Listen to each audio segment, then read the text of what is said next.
How could you do this to me? And that's... Please, let me explain. I never realized silence could scream louder than words, not until that night. I was standing in a bar, shadows mixing with smoke under the tired buzz of a flickering neon sign, when it hit me.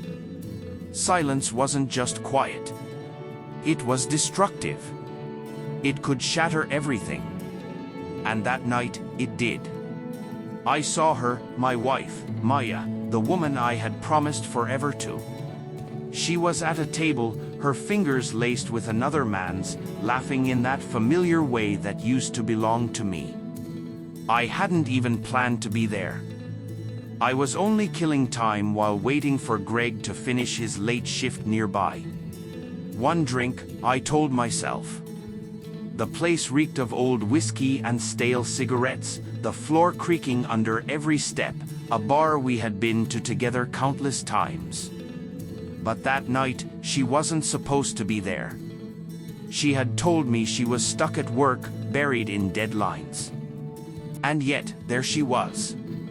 Her hair framed her face perfectly, her smile soft, leaning forward as another man touched her cheek. She didn't pull away. Their eyes locked with a closeness I hadn't felt from her in months. My chest tightened like a steel trap. My thumb rubbed against my wedding band, that little silver ring that once carried promise. Now it just felt heavy. I don't even remember deciding to move. One second I was frozen, the next I was walking through the crowd, standing just a step away from their table. Her laughter died instantly when she saw me. "Daniel," she gasped, her voice weak, her face drained of color. The man with her shifted uncomfortably, withdrawing his hand. "I'll give you two some space," he mumbled before slipping into the crowd. But I didn't take my eyes off her. She opened her mouth, maybe to explain, maybe to lie. I'll never know, because I didn't let her. Instead, I slid my wedding ring off my finger. 10 years of love and loyalty, sitting cold and lifeless between us on the table. Her hand shook as she reached for it. "Daniel, please," but I was already walking away. When I got home, the silence was suffocating.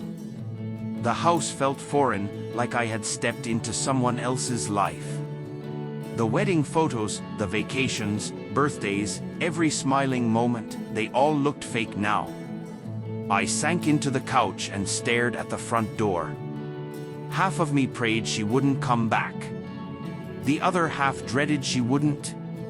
It was past midnight when the lock turned. She stepped in barefoot, heels dangling from her hand, her face streaked with tears. "Daniel," she whispered, her voice breaking. "Let me explain." My voice was steady. "Explain what?" "That staying late at work now means holding hands with another man." Her face crumpled, shoes slipping from her grasp like they had grown too heavy. She moved toward me, but I lifted a hand. "Don't." She froze, tears sliding down her cheeks. "It's not what you think," she whispered. I laughed bitterly, the sound scraping my throat raw. "That line again? Really, Maya? I saw you.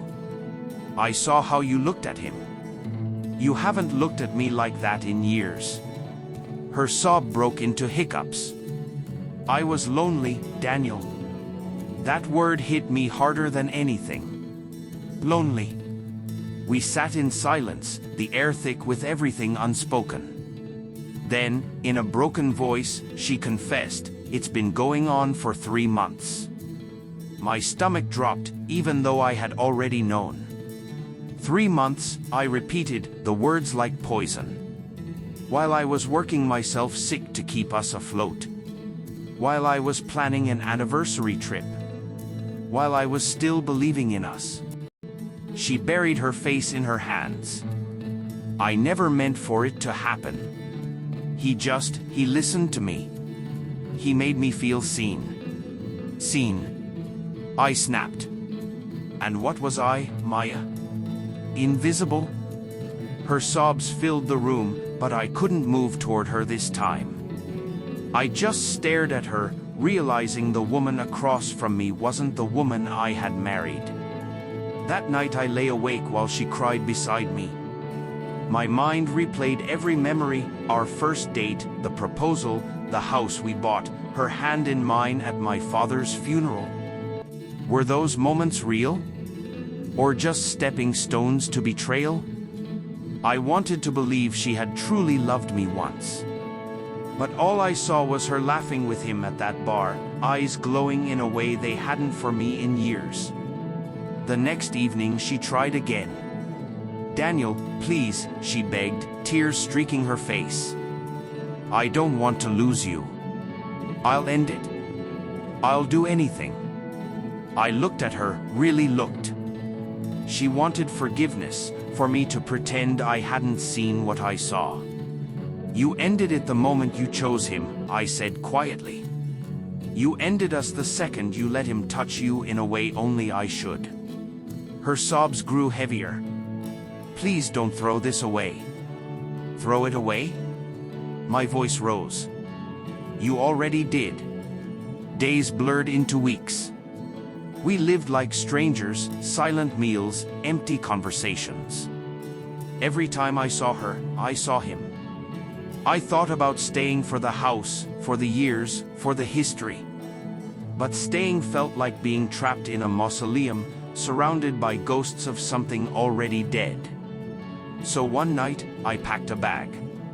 She stood in the doorway, pale, trembling. "You're leaving." "I have to," I said. My voice was steady, though my chest ached. She grabbed my arm. "Please, Daniel, I'll prove it to you. I'll change." I gently pulled free.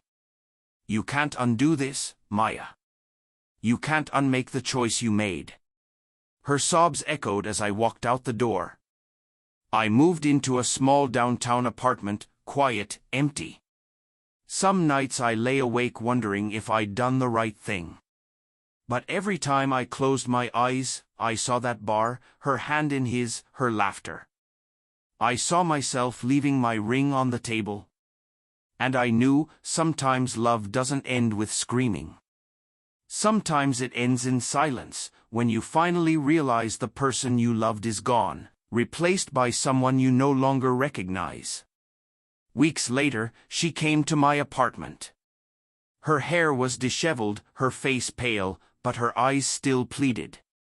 She held out my ring. "I kept it," she whispered. "I thought maybe." I shook my head. "It doesn't belong to me anymore." Her tears fell hard, but I didn't take it. Because that ring wasn't just metal. It had been trust, faith, both broken beyond repair. The last time I saw her, she was standing in the rain outside my building, sobbing as I shut the door. And for the first time, I felt nothing. Because betrayal doesn't always leave you burning. Sometimes it leaves you empty. And in that emptiness, I found something I never expected. Peace.